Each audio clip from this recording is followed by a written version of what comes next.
Welcome to another week in GTA Online, packed with great discounts and some pretty solid bonuses.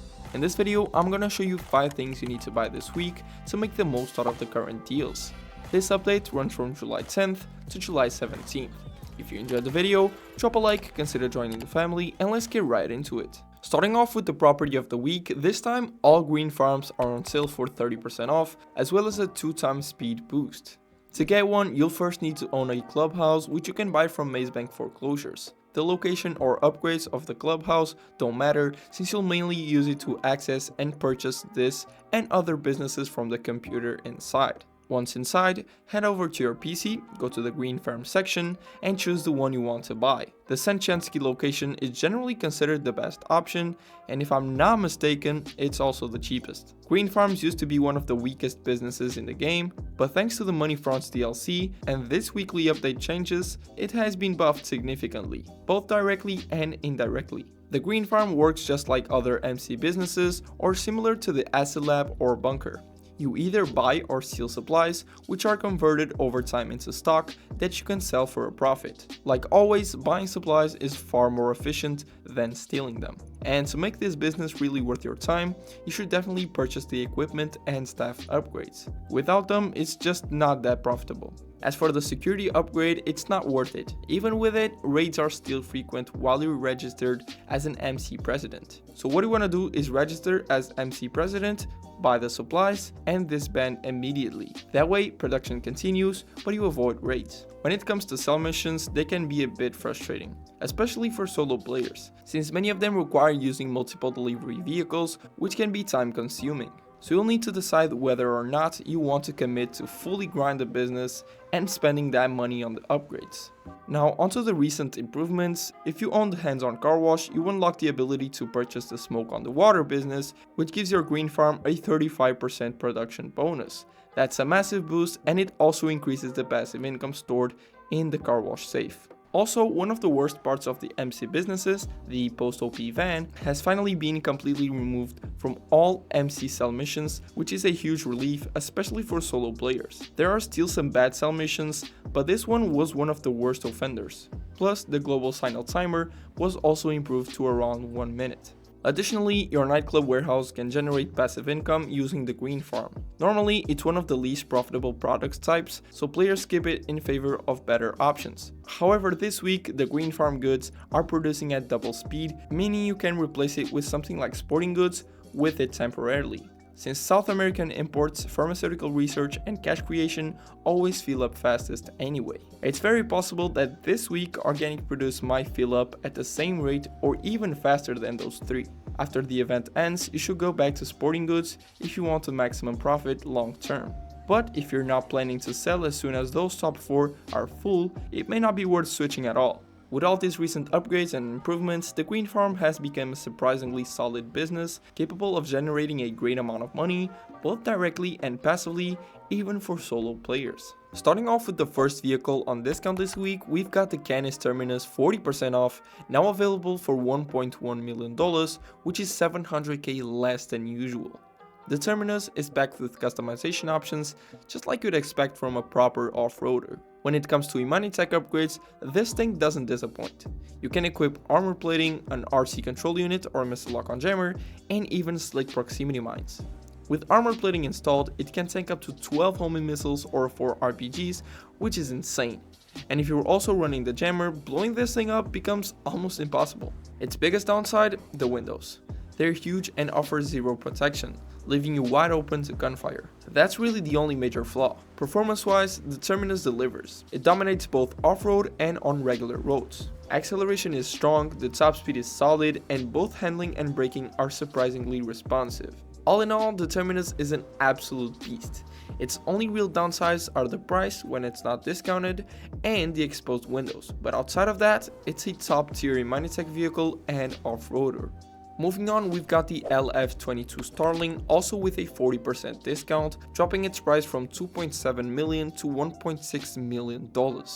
That's a whole million off, which is awesome and a pretty damn good deal. So the Starling is a very different kind of aircraft, definitely not your typical jet, and honestly it's harder to use than most, but we'll get to that. Obviously it can be customized and upgraded in your hangar, and it only takes up a small storage space in case you're wondering. It can be equipped with countermeasures, which is great. I usually see people using flares on the Starlings, so I've got those on mine. But hey, I'm not an expert in aircraft PvP, nor a huge fan of it, so if you've got good tips, drop them in the comments below. You can also equip it with bombs. I personally go for explosives, but clusters can be good too. It's got a nice selection of liveries, and as for weapons, it comes with machine guns by default, but can be upgraded with homing missiles for $195,000. And you can also upgrade the rocket boost for $200,000. This bad boy is extremely slow when driving normally, so you'll always need to use the boost to take off. The boost works differently from most aircraft. You press the button once and it stays active until you press it again to turn it off, at which point it starts recharging slowly. That upgrade I mentioned earlier increases the boost time from 20 to 25 seconds. Whether it's worth it or not, it's up to you. I don't think it's crucial, but hey, it's just 200k. The boost button is also different from most aircraft, at least on keyboard. It's set to shift by default instead of the usual E or X. So yeah, the Starling is really unique. As for weapons, like I said, you've got the machine guns, homing or non-homing missiles, and bombs. Combine that with countermeasures and you've got a pretty complete aircraft. It's extremely hard to land though. If you come in too fast, it will keep bouncing, and even once it's on the ground, it takes forever to stop. So yeah, it's a bad vehicle for anything except dogfighting. For that though, it's considered one of the best, if not the best, aircraft in the game. Its agility, speed, and solid weapons make it incredible, but also pretty hard to master. Another cool thing about the Starling is how far it can glide. Like seriously, you can glide across the whole map from one end to another if you're at a good altitude. That gliding ability also makes it relatively easier to land. Even at super low speeds, it keeps floating. Awesome vehicle if you're into dogfighting. Other than that, I wouldn't really recommend it too much. Next up, we've got the trophy truck, also 40% off, dropping from $550,000 to just $330,000. It's available under the off-road category on Southern San Andreas Super Autos, and here you'll be able to choose from one of the two liveries available for this vehicle, which is basically the only customization you can do on it. Other than that, it's just performance upgrades, the two liveries or removing them to go clean, and wheels. That's it. It's a shame because off-roaders are honestly my favorite type of vehicle to customize. Still, the performance and price totally make up for it.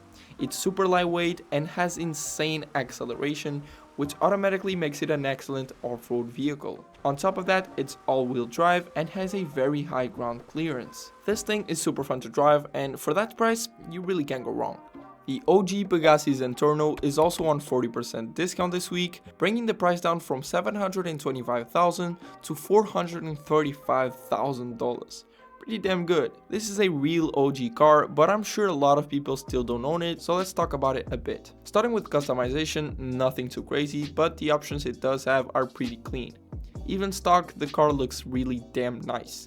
One thing you can equip is the missile lock-on jammer at the agency vehicle workshop for an extra $400,000, which is almost the same price as the car this week. Performance wise, it's still a solid car with good acceleration and top speed, hitting around 122 miles per hour, far from bad, especially for a non-HSW vehicle in the middle of 2025. Handling and brakes are also really good. You've got a full control of the car and it's super easy to pull off pretty much anything with it. Overall, it's still an excellent car even after all these years. And with the price this low, especially considering the crazy inflation, it's honestly a steal. Moving on to the weekly recap, for money bonuses this week, we've got double money NRP on the Smoke on the Water money laundering missions, Lamar contact missions, short trips and feature series, as well as 2x production speed on Biker Weed Farm stock and Nightclub Organic Product stock. The LS Car Meet prize ride is the ProGen GP1, which you can get by placing top 5 for 4 days in a row in any LS Car Meet race, which is super easy for an extremely good car. I highly recommend picking it up. On the test track, we have the Coil Brawler, the BF Bifta, and the Canis Kalahari, all removed vehicles. The podium vehicle at the Diamond Casino this week is the Bravado Greenwood, nothing special but it doesn't hurt to try. At the gun event this week we have the Railgun, 40% off, grab it. The Heavy Rifle, Precision Rifle, 40% off for GTA Plus members, Compact Rifle, Heavy Revolver and the Baseball Bat. For throwables we have Tear Gas, Molotovs and Proximity Mines, as well as Body Armor. This week's regular time trial is Tongva Valley and the HSW time trial is at Terminal. The FIB priority file at the Garment Factory is the Project Breakaway file, paying $300,000. At the salvage yard I still have the Karen Boer from last week, but for you it should be the Maibatu Penumbra FF by completing the Duggan robbery, the Overflow Tyrant by completing the Gangbanger robbery, and the Ocelot Virtue by completing the Podium robbery. None of them are claimable. At Simeon's dealership we've got the Dubachi Rappi GT Classic, the Volker Warner, the Dubachi Masacro, the Dubachi Rappi GT and the Nagasaki Hot Rod Blazer. And finally at Luxury Autos we have the Overflot Suzume and the Anis Hardy. So that's it for this week, an overall pretty solid week, nothing crazy but yeah. If you enjoyed the video don't forget to leave a like, and if you're new here consider subscribing. Thank you so much for watching until the end, and as always I'll see you in the next one.